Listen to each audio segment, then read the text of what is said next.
Most importantly, the fact that we're in the semi-finals. And of course, happy anniversary, Thank 5 you. years at Arsenal. What do you think has changed the most at the club over your time period here, in yourself and in the culture? I don't know. From my point of view, the unity, the connections, and the fact that we are competing in big fronts right now, and we haven't managed to do that in the past years, and that's positive. But there is still a lot to do. Ian, talk. Hi, Mikel. How are you? Hi, good. First, can I get your reaction to the draw against Newcastle in the semi-final? Let's play them with two very difficult games. We know that the 4 teams that are involved in the semi-finals at the highest level, so it didn't matter who would draw, that the difficulty was going to be there. If you win or draw tomorrow, then I think it's the first time in 20 years a team in London has gone a whole calendar year without losing a London derby. I think you've played 10 so far, so tomorrow's will be the 11th. What's the secret to that, and how much more different is a London derby to any other game? Well, travel is here. the kind of and range of teams that you play very, very different, because it's unique that in such a city we have that many Premier League clubs. But so far it's been good. So hopefully tomorrow we can win it and put ourselves in a great position again. Is it harder playing those games? Because sometimes for London teams who don't win the title or whatever, it's always said, well, they've got to play a certain amount of London derbies in a season, whereas in other places around the UK, you only play 1 or 2 derbies. I don't see it that way. Obviously, when you look at the calendar in the Premier League, straight away you realize that every opponent is difficult. Every time you have to travel is difficult, and that's it. It's special. I think it's nice for our supporters. It's very convenient, I believe. So that's a positive. Just a couple on your 5-year anniversary. First of all, you've made Arsenal relevant again. Title challenges again, trophy challenges again. But you also united the club with the supporters, which was important. Is that what makes you, in a sense, gives you the greatest satisfaction? Will that be your legacy here? Well, that's obviously a big part of it, and the other way, I think the other thing is that the fact that I really enjoy working with the people I work every single day, that we have built something together, and so many people have contributed in a big way to achieve that, and the fact that everybody is hungry and ambitious, that now we have to go to another level. That's it. I speak to a lot of managers all the time who've been at clubs for various lengths of time.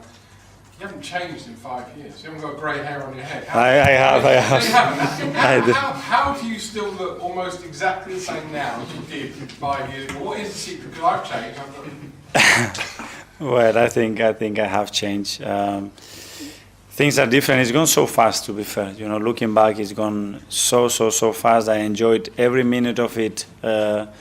When we're bumps in the road, when we have good moments, and that's about it, you know. And I'm here because I'm so passionate about what I do, because I love this football club, and I want the best of that. So just try to give your best version every single day, and think what is the best possible manager for Arsenal Football Club and its players, and try to become that manager.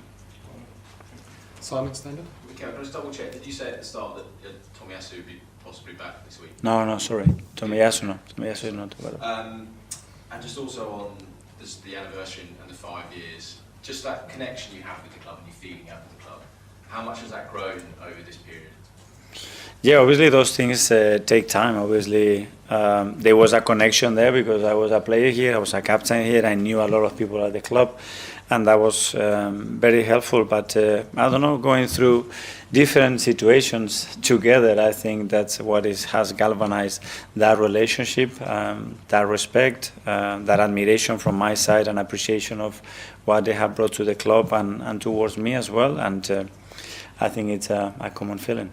Just given that, could you imagine ever managing another Premier League club? At the moment, impossible. I have very limited energy because I put all of it to this football club, to the players and the staff, to give my very best, and that's my only ambition, is to make this club more successful. Claire? Just following on from side, is Zinchenko out as well this weekend? No, I think he could be available. Cool, just to check.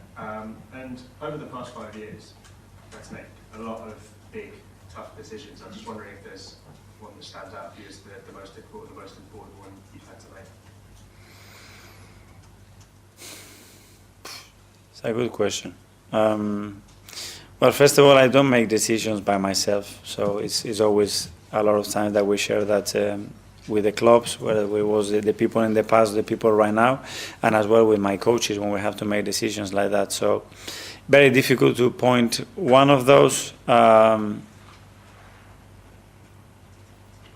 What I would say probably is that I haven't regret decisions, because we have made them with a lot of analysis and after a very thoughtful process with a lot of people, and some right and many wrong, unfortunately. And across your 5 years, you've had maybe a few wonder kids who maybe looking like they won't live up to their potential, and you've been able to get them back on track. I just wonder if you look at Marcus Rashford's situation at Manchester United, is there any part of you that thinks I'd love to take him and get him back to where he was? No, and you know that I'm not going to talk about players from other clubs. James, Athletic. Hi, Mikel. Hi. You spoke about the 5 years going really fast for you, and it's been over so quickly. Does that mean that when you project forward, can you easily imagine yourself being here another 5 years? No. I think you have to live the present in this job, and obviously you have to plan for what is coming in the mid and long term, that's for sure. And we have a lot of conversation regarding that. But I think the energy has to be in the moment, and paying attention to every detail, understanding how things are working, putting more process in place to make better decisions, and always have that aim to keep everybody on this feet, to get the best out of them and make sure that they feel part of what we do. And you said that you're still enjoying it and still getting better. I suppose when you look at yourself and you analyse your own performance, what are the areas moving forward that you think I can still be better as a coach? In all of them. Probably when I arrived, I was very, very obsessed with the tactical aspect of the game. And then straight away, 2-3 months after I took the job, I realized that there was no tactics to do. We were at home sitting with COVID, so we have to look after the club and the players in a different way. And the emotional and the physical part was a very important one. So just that evolution, probably putting the priorities in other aspects as well, the focus and spending time in other things. And that's what I think I try to do. I think the team has always set some requirements, but they can change and they can shift in relation to moments, individual players, or collective momentum that we have at the team, and the coach has to be able to adapt and prioritize those things to help them as much as possible. Okay, last couple in the live section. Aaron from Bath. Hi, Mikel. Hi. There were times on Wednesday where Timber had drifted into advanced roles, almost like an attacking midfielder, as if. How impressed have you been with him adapting to the different roles, and how much creative license do you give him, or is that himself just doing that drifting? Yeah.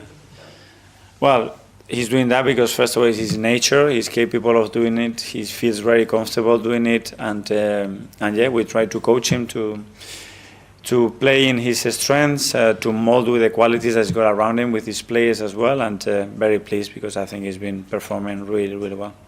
Okay, and finally one in Spanish from Mel. Yeah. Hola. Feliz aniversario. Gracias.